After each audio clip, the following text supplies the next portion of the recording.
Hi everyone, welcome to the first video of a series of 3 looking at tropical cyclone climatology. In this first of the 3 videos, we're going to take a look at just what exactly is a tropical cyclone, and then we'll take a look at some very general climatological elements of tropical cyclones. These will set the stage for later discussions of the climatological environments in which tropical cyclones typically form and the pathways by which they ultimately do so. So let's take a look at the definition for a tropical cyclone. There's multiple parts to this, so we're going to step through this very carefully. The first part is that it is a non-frontal, and we know that fronts are associated with temperature differences. So in this particular case, we have an area of low pressure here over the open waters of the Atlantic, with a cold front extending east and south of it, and a warm front extending north and east from there. And we see very distinct temperature contrasts. Temperatures 52, 55, 57 north of the warm front, 73, 72 south of the warm front. And then back behind the cold front, we don't have a lot of observations back here, but we see 45 and 46 well to the north, 70 right here versus 76 here on either side of the front. So by frontal, we mean something that has large temperature differences from one side of the cyclone to the other. By non-frontal, we mean something that doesn't have those. Given that the tropics have relatively weak temperature gradients, it stands to follow that a tropical cyclone should also have relatively weak temperature gradients, at least within its large-scale environment.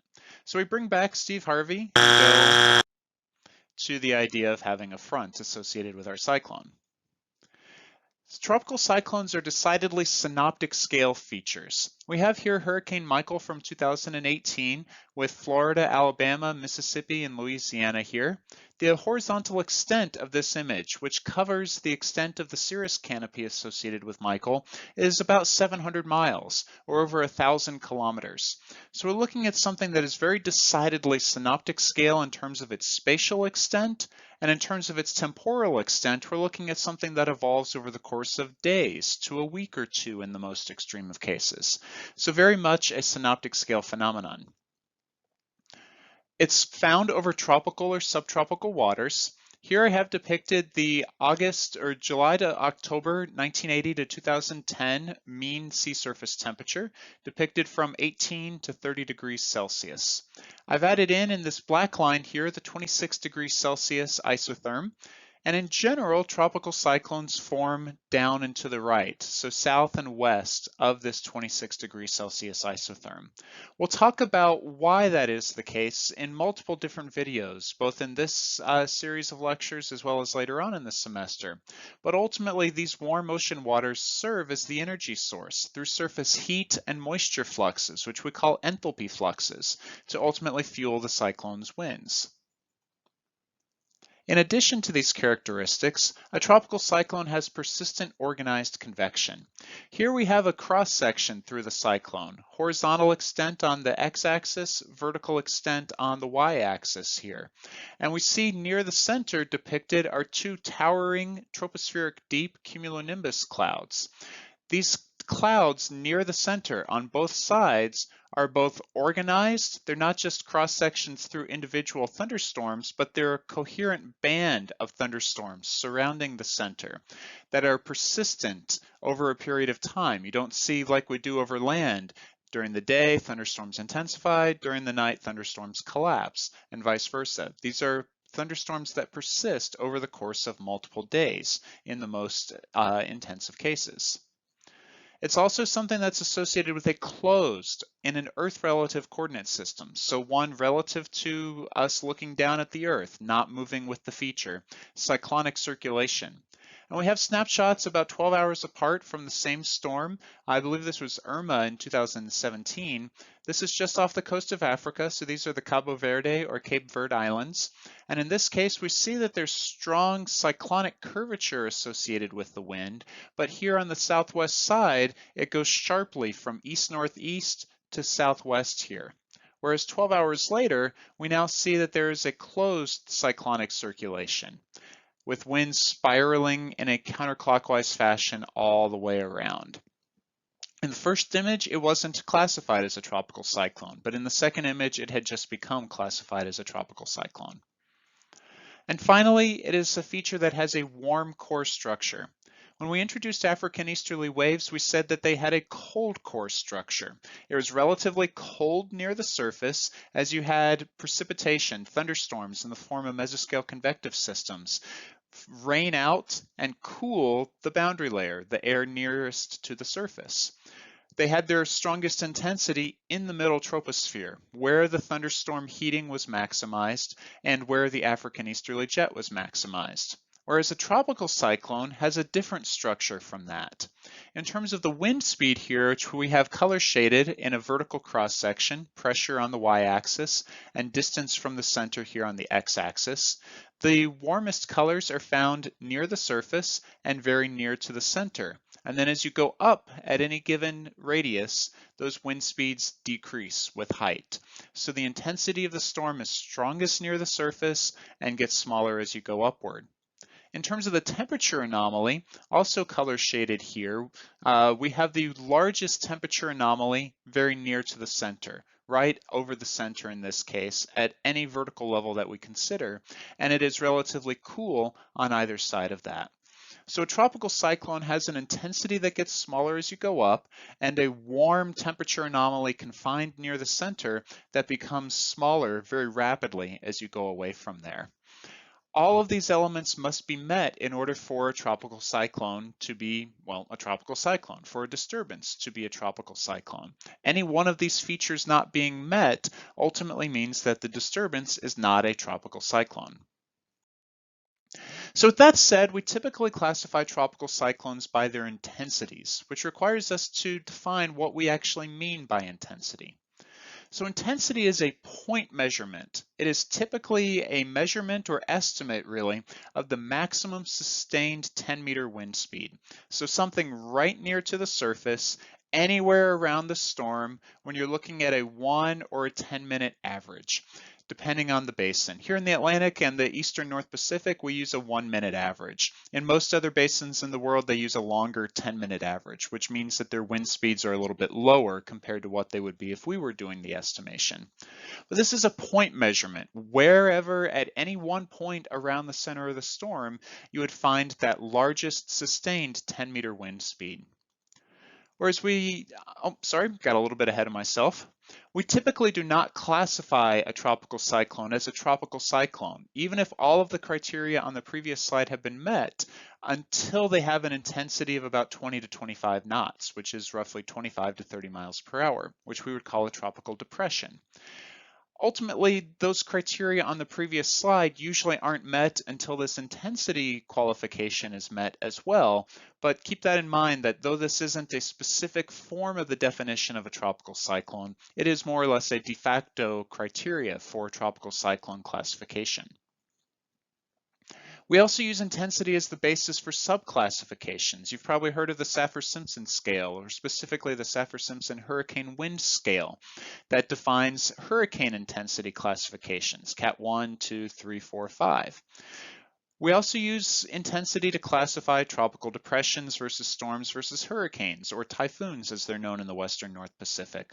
And the subclassifications vary from one ocean basin to the next. We contrast intensity to strength, which is an area integrated measure of intensity, such as integrated kinetic energy. So this is going to be related not just to the single point at which the storm has its peak intensity, but what does that look like spatially? Do you have very fast winds over a very large area, or are they confined to a very small area? Or, all else being equal, do you have relatively fast winds or relatively slow winds over that storm in terms of a constant size? So strength relates to both intensity and size and the structure of the storm. So when we refer to something that is strong, we typically do mean something that has high intensity, but when we refer to something as having a high intensity, it may or may not specifically be strong because it may be a small feature with a very confined wind field associated with it. So just keep that in mind, even as we do tend to play a little bit fast and loose with that terminology. So that said, we now want to dive into a series of plots that help us to illustrate the global and sub-basin classification or climatology of tropical cyclones. So here, over a 30-year period from 1985 to 2014, we have global annual tropical cyclone counts, y-axis 0 to 100. We find that this number is pretty constant from year to year, ranging between about 65 to 70 and 90. On average, we see about 80 tropical cyclones across the world in any given year. Why that is the case is one of the vexing questions of tropical meteorology, and it's something many investigators, myself included, have spent many sleepless nights thinking about and taking research efforts to try to better understand. But regardless, here we don't need to get into that level of detail. Just keep in mind that roughly about 80 cyclones per year across the entire globe. In terms of when they occur during the year, this solid line here is all tropical cyclones, and this black shaded area represents all cyclones with hurricane intensity or greater. This is number of storms per 100 years, so if you divide each of these numbers by 100 to get an axis from 0 to 2.7, you'd get the total number of storms on that given day over the course of the year from January through December. We see two peaks, one for the Northern Hemisphere hurricane seasons, ranging from July through October, so mid to late summer to mid-fall, and then a smaller, broader peak here associated with the Southern Hemisphere hurricane seasons, especially in terms of January, February, March, and to some extent December. As you're watching this video, we're actually headed on the downswing here into the global climatological minimum for the number of tropical cyclones across the world. So congratulations to us, I guess. At least we don't have that to deal with necessarily right now. If we break this down by basin, we have the North Atlantic here in the upper left, the Eastern North Pacific just off the coast of Mexico here in the upper right, the Western North Pacific toward Japan, the Philippines, China here on the lower left, and the North Indian Ocean south of India on either side in the Bay of Bengal and Arabian Sea here in the bottom right. Note that the X or the Y axes are the same between all of these, and the black line and the black shaded region is the same as the global climatology on the previous slide. Overall, the most number of storms occur in the western North Pacific, but all three of these basins, the Atlantic and the two Pacific basins, have their peak roughly between July and October. The Atlantic is a little bit sharper, confined to August, September, October, whereas that in the western North Pacific and eastern North Pacific are a little bit flatter, spread out over a longer period of time. June through November in the western North Pacific, June through October in the eastern North Pacific. Note that we also have a lot of jaggedness here in the western North Pacific. We have an initial increase, slight decrease, increase, decrease, increase, decrease. And we see the same in the eastern North Pacific as well. This is largely the result of the Madden-Julian oscillation, which operates on a 30 to 45 day period. You get periods of enhanced activity, reduced activity, enhanced activity, reduced activity. Even over this large averaging period of many, many years, 30 to 50 years between the two basins here. The North Indian Ocean, however, has a little bit different of a structure. There aren't that many storms there, and the peaks tend to be April to June and September through December. The peak of the summer months actually sees a minimum of activity, and this is because of the overriding dominance of the Indian or Asian monsoon circulation, which inhibits tropical cyclone formation there. We can look at the southern hemisphere basins as well. Southwest Indian Ocean here, so near Madagascar and Africa. Australia and the Southeast Indian Ocean here in the upper right. And Australia and the Southwest Pacific, so toward New Zealand and a lot of the southern Pacific Islands here at lower left. And they all have very similar structures, with a peak roughly from December back around through March and perhaps into April for the Indian Ocean, Southwest Indian and the Southwest Pacific Ocean basins here. And we see very jagged peaks and valleys here as well, up, down, in each of these basins. This is also due to the Madden-Julian oscillation's influence on tropical cyclone activity here as well. So in terms of where they form, I really want to focus on this bottom diagram here, which is an update to the top diagram that we see here. This bottom one is a 2017 published work. Top one here is from the 1970s. The most number of storms broken down by the 7 major ocean basins in which tropical cyclones form occur in the western North Pacific. About a third of all tropical cyclones form there. Eastern North Pacific and North Atlantic come in second and third. We see less in the 4 other basins that we see here. Note that there's largely a preference toward the western portion of an ocean basin. Here toward the North Atlantic, especially as you get to higher latitude, the western North Pacific, you can squint a little bit and see it in the southern Indian and in the southern Pacific Ocean. The exception really is the eastern North Pacific Ocean here, where you have a lot clustered off of the coast of Mexico, but note how there's a pretty sharp line extending to the north and west of where I'm drawing the cursor here. Largely, these locations are constrained by where ocean temperatures are warm. And due to the subtropical anticyclones, they tend to be warm over a greater area in the western portion of the basin, the ocean currents directed from the equator toward the pole, and they tend to be more constrained on the eastern portion of the basin, where you have a cold ocean current directing cooler waters to lower latitudes. So you see less in the eastern North Pacific, especially at higher latitude as compared to, say, the North Atlantic, but you don't see many here in the eastern North Atlantic. The same thing just off the coast of Australia here. Note too that as we compare the southern hemisphere basins to the northern hemisphere basins, it's very rare to see a tropical cyclone form poleward of about 20 to 30 degrees south in the southern hemisphere, whereas there's a quite large number as you get into the northern hemisphere, especially the western North Pacific and the North Atlantic basins. This is because there's less land and more water in the mid-latitudes in the southern hemisphere as compared to the northern hemisphere. So the northern hemisphere jet tends to be wavier, so you get higher latitude ridges and lower latitude troughs. And when you get something underneath one of those higher latitude ridges, it's more likely to allow for a tropical cyclone to form. Whereas in the southern hemisphere, the mid-latitude jet tends to be located around 20 to 30 degrees south at a much lower latitude, closer to the equator, than we see in the northern hemisphere. And that inhibits the tropical cyclone's necessary conditions from being present.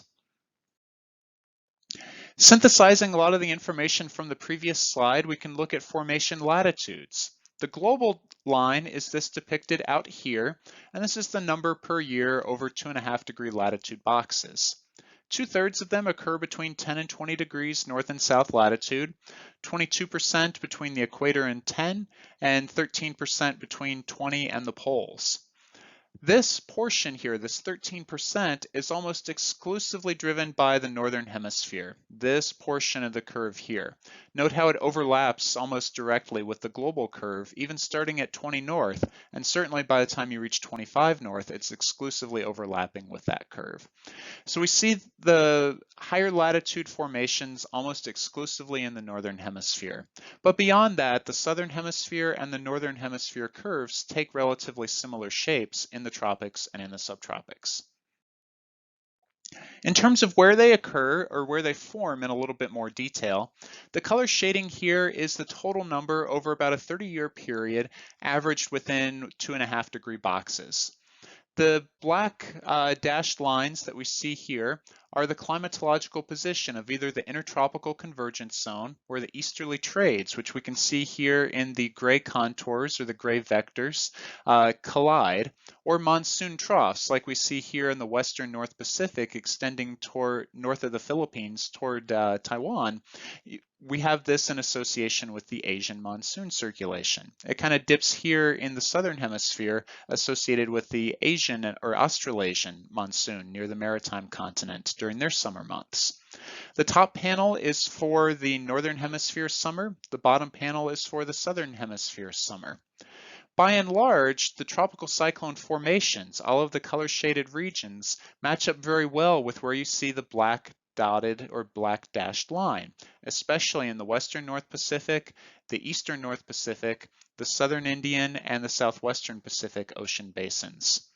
It's much less agreement in the North Atlantic, and this is because the intertropical convergence zone and the monsoon trough are not the primary features that lead to tropical cyclone formation there. Rather, it is non-tropical features or African easterly waves that lead to tropical cyclones forming in the Atlantic more often than not. We'll talk about those in a later video in this series. If we break this down by season, first we have January, February, March over a 20-year period. Then we have April, May, June over a 20-year period. So roughly winter into spring, spring into early summer here.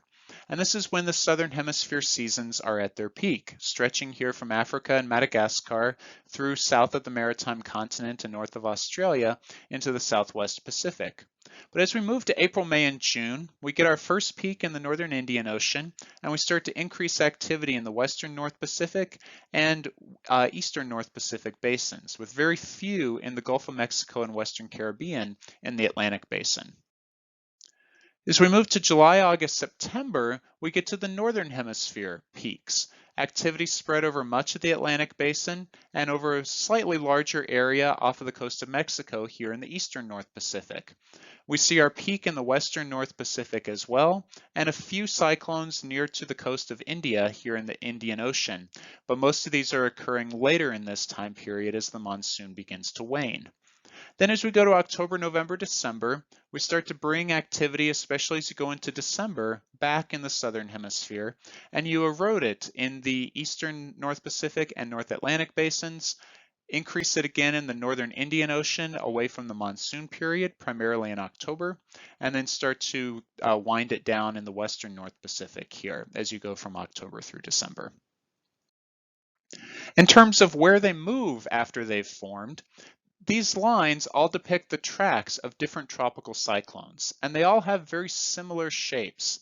They start out at low latitudes, more or less, and then track west and then either hit colder water, as they do in the eastern North Pacific basin, or land, as they sometimes do in the western North Pacific and Atlantic basins, to pull out a couple of examples, and then turn more poleward, and if they are persistent to that point, they turn back eastward.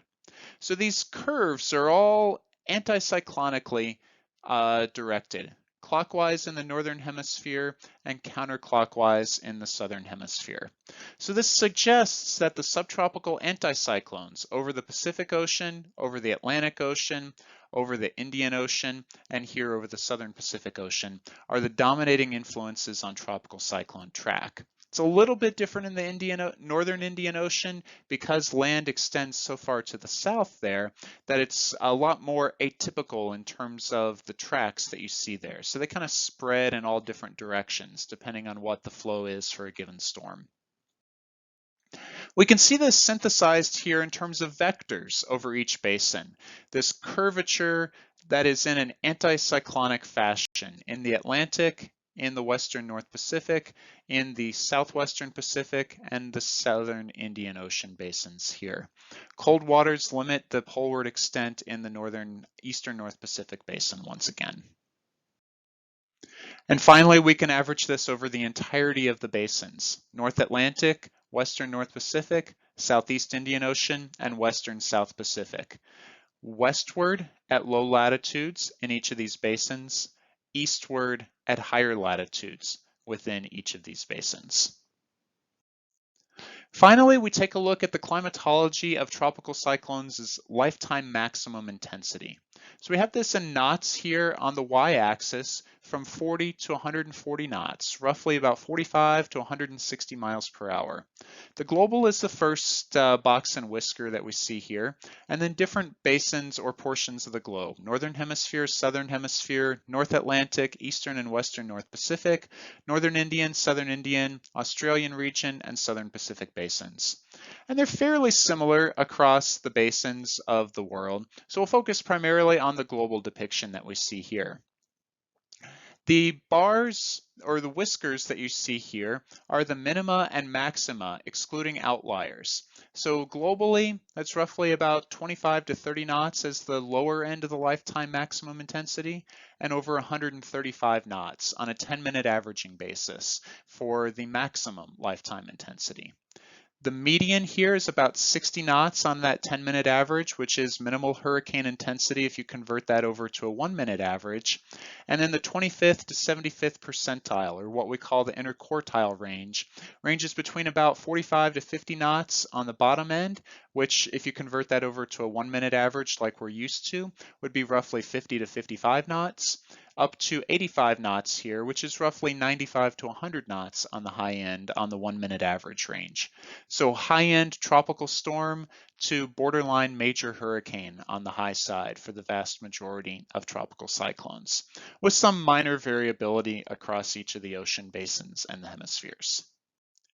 Where they achieve this lifetime maximum intensity tends to be at relatively low latitudes, roughly 10 to 20 degrees north and south. A big cluster here in the far western North Pacific, just off the coast of Mexico, and here into the Gulf of Mexico and Caribbean Sea, where the waters tend to be warmest and also deeply warm over a great vertical depth within the northern hemisphere basins. And to some extent, the same is true in the southern hemisphere as well. So summarizing all that we've talked about here, a disturbance must meet all of the criteria. It must be non-frontal. It must be located over a warm ocean basin. It must have a close cyclonic circulation with persistent organized convection in order to be called a tropical cyclone. Cyclone activity globally peaks in late summer to mid-fall, depending on the hemisphere. The most cyclones are found in the northern hemisphere basins, with fewer in the southern hemisphere. The intertropical convergence zone, where the easterly trades converge, and the monsoon trough, in the locations where the monsoon is present, are the primary locuses or loci for cyclone development in all basins except for the North Atlantic, where African easterly waves and mid-latitude disturbances are more common precursors to tropical cyclones. Cyclones will typically track around the subtropical anticyclones, going westward, curving poleward, and then turning eastward as they get to higher latitudes. And finally, those lifetime maximum intensities are typically on the high-end tropical storm to the low-end to borderline major hurricane to typhoon intensity ranges. So in our next video, we'll move from these climatological elements to look at the climatological environments in which tropical cyclones form. Until then, thanks for tuning in.